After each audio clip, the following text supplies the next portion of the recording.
সুপ্রিয় ছাত্রীরা, আশা করি তোমরা সবাই অনেক ভালো আছো। আজকের ক্লাসে তোমাদের সবাইকে স্বাগত।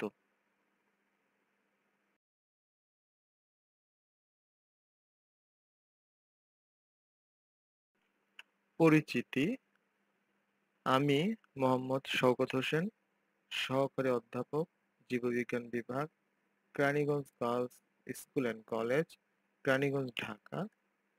বিষয়: জীববিজ্ঞান, দ্বিতীয় পত্র, প্রাণিবিজ্ঞান, একাদশ ও দ্বাদশ শ্রেণী। আজকের চ্যাপ্টারের নাম সময় ও নিয়ন্ত্রণ।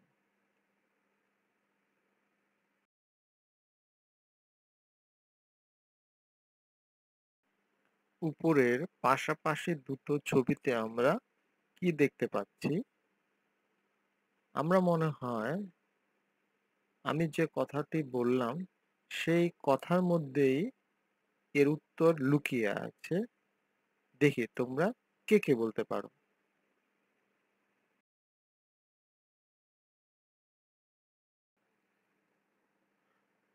এটি হচ্ছে মানুষের চোখ, যার সাহায্যে আমরা দেখে থাকি।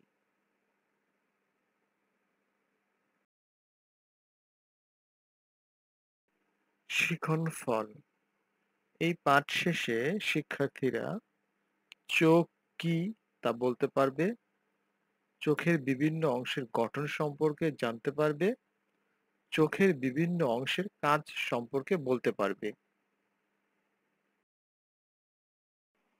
প্রত্যেক জীব নিজ পরিবেশ সম্বন্ধে সচেতন। সতর্ক না হলে নিজের এবং নিজ প্রজাতির অস্তিত্ব রক্ষা ও বংশবৃদ্ধির প্রক্রিয়া স্থবির হয়ে যাবে। এই জন্য সে সবসময় সচেতন থাকে। সংবেদন শক্তির মাধ্যমেই জীব পরিবেশগত অবস্থার পরিবর্তন বুঝতে পারে। এই পরিবর্তন বোঝার জন্য জীবের রয়েছে উন্নত স্নায়ুতন্ত্র ও সংজ্ঞাবহ ইন্দ্রিয় এবং অন্ত্রক্ষরা গ্রন্থিতন্ত্র। সংবেদী অঙ্গের মধ্যে আমরা বাইরের জগৎকে অনুভব করতে পারি। চোখ, কান, নাক, জিহ্বা ও ত্বক, এই পাঁচটি হচ্ছে মানুষের সংবেদী অঙ্গ। সাধারণ ভাষায় এগুলোকে পঞ্চ ইন্দ্রিয় নামে পরিচিত। আজকে আমরা দেখব চোখ। চোখ এমন একটি সংবেদী অঙ্গ যা আলোকের মাধ্যমে দৃষ্টি সঞ্চার করে, মানে হচ্ছে যার সাহায্যে আমরা দেখি।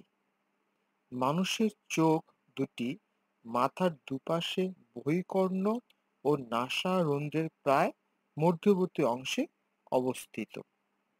চোখ গোল অক্ষিগোলকে গঠিত। কয়েকটি আনুষঙ্গিক অঙ্গ চোখের সাথে জড়িত। চোখের মাত্র 6/1 বাইরে থেকে আমরা দেখতে পাই, আর এর প্রায় 6/5 কোটরের ভিতরে অবস্থান করে। চোখ যেই কোটরের মধ্যে অবস্থান করে তাকে অক্ষিকোটরও বলে। চোখের পর্দার অবস্থিত ক্ষুদ্র ক্ষুদ্র গ্রন্থি থেকে ক্ষরিত রসে চোখ সিক্ত থাকে। মানুষের চোখকে আমরা দুই ভাগে ভাগ করতে পারি: অক্ষিগোলক এবং আনুষঙ্গিক অংশ। আমরা একটি চার্টের সাহায্যে এই জিনিসটি দেখি। অক্ষিগোলককে আবার তিন ভাগে ভাগ করা যায়: স্তর, লেন্স এবং প্রকোষ্ঠ। স্তরকে আবার তিন ভাগে ভাগ করা যায়: স্ক্লেরা, করয়েড এবং রেটিনা। স্ক্লেরার একটা অংশ রয়েছে কর্নিয়া, এবং করয়েডকে চার ভাগে ভাগ করা যায়: ciliary body, suspensory ligament, Irish এবং পিউপিল। আর রেটিনার দুটি অংশ রয়েছে: রড ও কোন কোষ। লেন্স এক ধরনের হয়। প্রকোষ্ঠকে আবার তিন ভাগে ভাগ করা যায়: অগ্রপ্রকোষ্ঠ, পশ্চাৎ প্রকোষ্ঠ ও ভিট্রিয়াস প্রকোষ্ঠ। এই গেল অক্ষিগোলক। আর আনুষঙ্গিক অংশ বলতে আমরা মূলত বোঝাই যা সরাসরি দেখতে দেখায় না, কিন্তু অক্ষিগোলককে সাহায্য করে বা দেখতে সাহায্য করে বা দেখাতে সাহায্য করে। আমরা দেখি কি কি আছে। অক্ষিকোটর, অক্ষিপেশী, নেত্রপল্লব, অক্ষিপক্ষ, আইভ্রো বা ভ্রু, কনজাংটিভা এবং অক্ষিগ্রন্থি।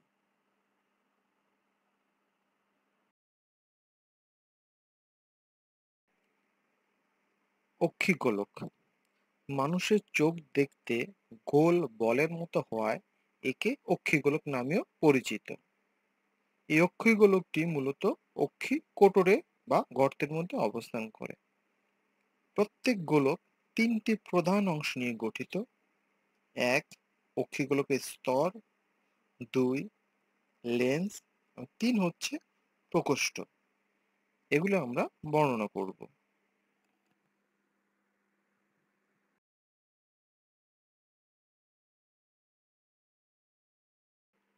প্রথমে আমরা বর্ণনা করব অক্ষিগোলকের স্তর। স্তরের মধ্যে তিনটি অংশ আছে: স্ক্লেরা, করয়েড এবং রেটিনা। স্ক্লেরা এটি অক্ষিগোলকের বাইরের সাদা অস্বচ্ছ তন্তুময় স্তর। এটি হচ্ছে সবচেয়ে বাইরের দিকের স্তর। এটি অস্বচ্ছ হলেও চোখের সামনের দিকে খুব পাতলা ও স্বচ্ছ পর্দার ন্যায় পরিণত হয়েছে। স্বচ্ছ পর্দাটির আরেকটি নাম রয়েছে যাকে বলে কর্নিয়া। কর্নিয়াতে কিন্তু রক্ত সরবরাহ নেই। এটি অ্যাকুয়াস হিউমার থেকেই পুষ্টি গ্রহণ করে। আইরিশের উপরের অংশ ছাড়া স্ক্লেরার সম্মুখের সাদা অংশ একটি পাতলা স্বচ্ছ পর্দা বা কনজাংটিভায় আবৃত থাকে। পর্দাটি স্ক্লেরা ও কর্নিয়ার সংযোগস্থল পর্যন্ত আবৃত করে রাখে এবং চোখের পাতার ভিতরেও বিস্তৃত থাকে। কিন্তু কনজাংটিভা কিন্তু কর্নিয়াকে কখনোই আবৃত করে না।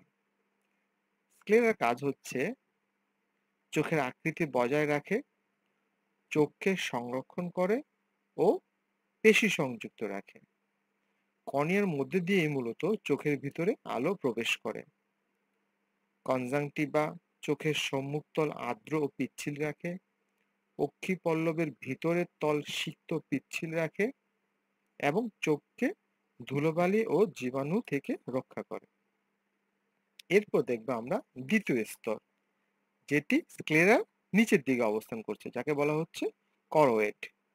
এটি স্ক্লেরার নিচে অবস্থিত রক্তবাহিকা সমৃদ্ধ ও মেলানিন রঞ্জকে রঞ্জিত স্তর।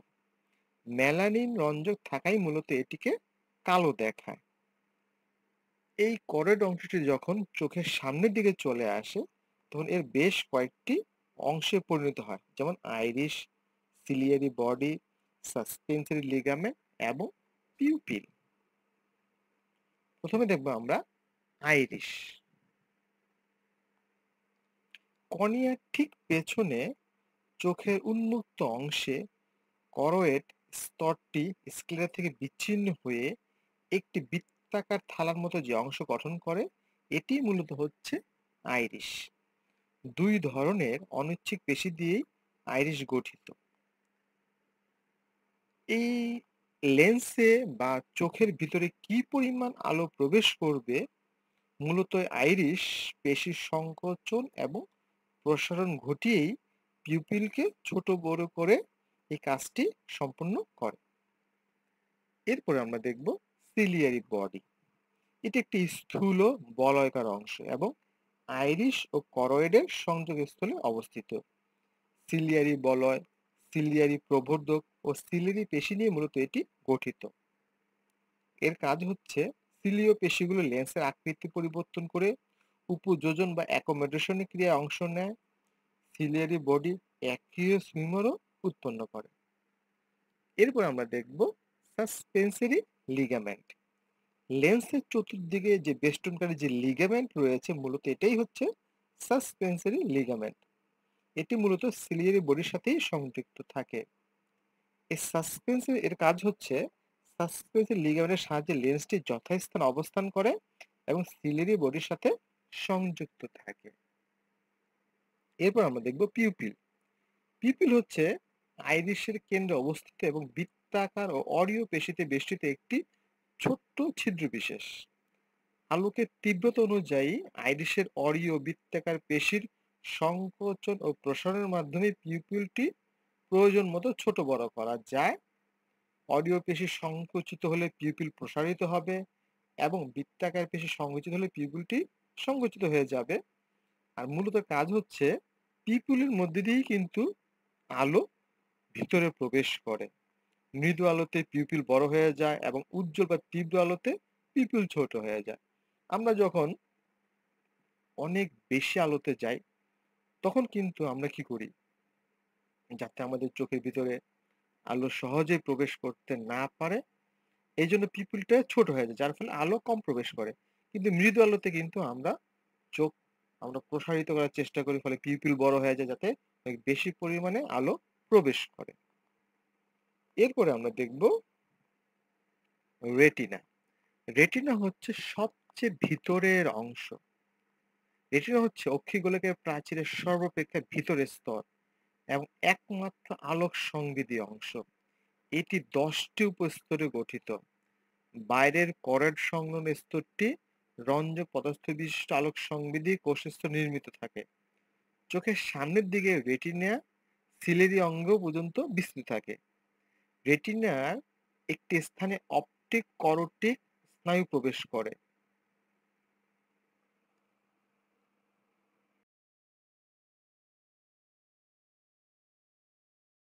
আমরা যদি রেটিনাকে ভালোভাবে লক্ষ্য করি তাহলে দেখতে পাবো এখানে 2 ধরনের কোষ রয়েছে, রড কোষ এবং কোন কোষ। রড কোষগুলো দেখতে রড আকৃতির এবং কোন কোষগুলো দেখতে কোনা আকৃতির। এজন্য এদের নাম রয়েছে রড কোষ এবং কোন কোষ।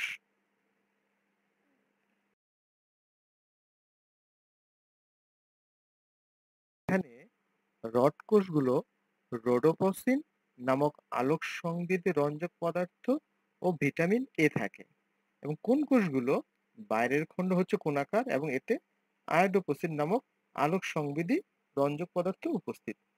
এছাড়া এটি ফটোপসিন নামক প্রোটিনও থাকে। চোখে রড কোষের সংখ্যা 12 কোটি থেকে 12 কোটি 50 লক্ষ এবং অন্যদিকে কোন কোষের সংখ্যা কিন্তু অনেক কম, প্রায় 60 থেকে 70 লক্ষ। কোন কোষগুলো উজ্জ্বল আলো ও রঙিন বস্তু দেখার জন্য এবং ছবির সঠিক বিশ্লেষণের জন্য উপযোগী। রড কোষগুলো অনুজ্জ্বল আলোতে দেখার জন্য উপযোগী। উভয় কোষের ভিতরের খণ্ডে প্রচুর পরিমাণে মাইক্রোকন্ড্রিয়া থাকে। কোষের প্রান্তীয় সিনাপটিক্যাল অংশ স্ফীত হয়ে বাল্ব গঠন করে যা দ্বিমেরু নিউরনের সাথে সিনাপস গঠন করে। ধারণা করা হয় 3 ধরনের কোন কোষ আছে। প্রথম ধরনের কোন কোষগুলো লাল রং, দ্বিতীয় ধরন সবুজ রং এবং তৃতীয় ধরন নীল রঙের জন্য তো দায়ী। 3 ধরনের কোষের সবই সমানভাবে উদ্দীপ্ত হলেই সাদা রং দেখা যায়।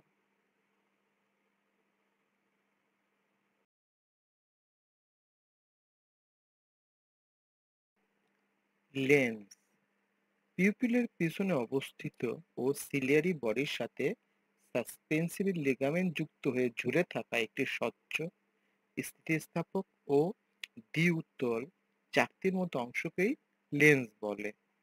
লেন্সের পিছনের চেয়ে সামনের দিক বেশি চাপা, নরম ও কিছুটা হলুদ ধরনের। বয়স বাড়ার সাথে সাথে এটি আরো চাপা ও হলদে ও দৃঢ় হয়, ফলে এর স্থিতিস্থাপকতা কমে যায়। লেন্সে রক্ত সরবরাহ নেই। সিলীয় পেশির সংকোচন প্রসারণে লেন্সও সংকুচিত এবং প্রসারিত হয়। লেন্সের সাহায্যে মূলত আলোকরশ্মি বক্রতা প্রাপ্ত হয়ে রেটিনায় নিক্ষিপ্ত হয়, ফলে বস্তু থেকে আগত আলোকরশ্মি লেন্সের মাধ্যমে রেটিনার নির্দিষ্ট অংশে প্রতিফলিত হয়, ফলে আমরা দেখতে পাই।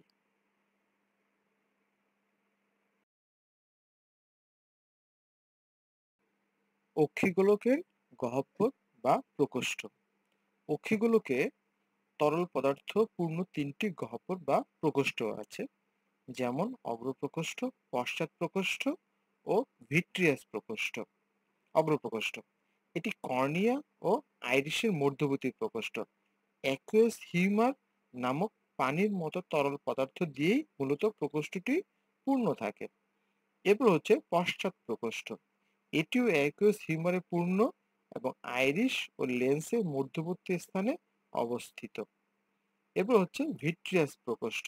এটি লেন্স ও রেটিনার মধ্যবর্তী বড় প্রকোষ্ঠ, যা ভিট্রিয়াস হিউমার নামক জেলির মতো স্বচ্ছ চটচটে পদার্থে পূর্ণ। ভিট্রিয়াস হিউমার প্রকৃতপক্ষে ডিমের সাদা অংশের মতো ঘন কিন্তু স্বচ্ছ। এর মধ্যে প্রায় ৯৯% পানি এবং ১% কোলাজেন ও হায়ালুরোনিক অ্যাসিড ও ভিট্রিয়াস হিউমারে গঠিত। ভিট্রিয়াস হিউমার রেটিনার দিকে আলোর প্রতিসরণে সাহায্য করে এবং পক্ষীগুলোকে আকৃতি বজায় রাখে।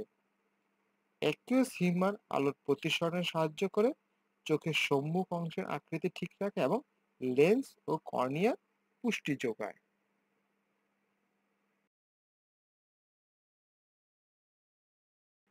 আমরা রেটিনার মধ্যে রড কোষ ও কোন কোষ দেখেছি।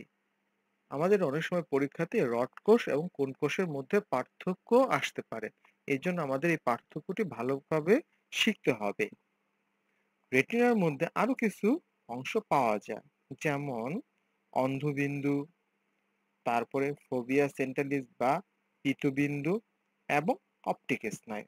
অপটিক স্নায়ু হচ্ছে যে স্নায়ু দিয়ে আমাদের দর্শন অনুভূতি মস্তিষ্কে যাবে, এটাকে মূলত বলা হচ্ছে অপটিক স্নায়ু। তাহলে রেটিনার কাজ কি হবে? রেটিনায় বস্তুর প্রতিবিম্ব সৃষ্টি হয়। এর কোন কোষগুলো তীব্র আলোয় ও রড কোষগুলো অল্প আলোয় প্রতিবিম্ব সৃষ্টি করে। পৃথবিন্দুতে দর্শনীয় বস্তুর সুস্পষ্ট প্রতিবিম্ব সৃষ্টি করে।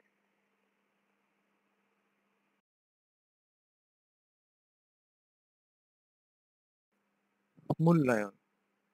দেখি কে কে বলতে পারে। চোখ কি? চোখের বিভিন্ন অংশে নাম লিখো।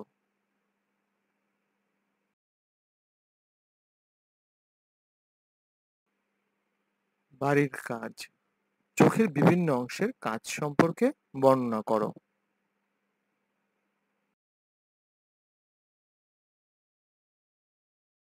আশা করি এই ক্লাসটির মাধ্যমে তোমরা মানুষের চোখ সম্পর্কে ভালো ধারণা পেয়েছো।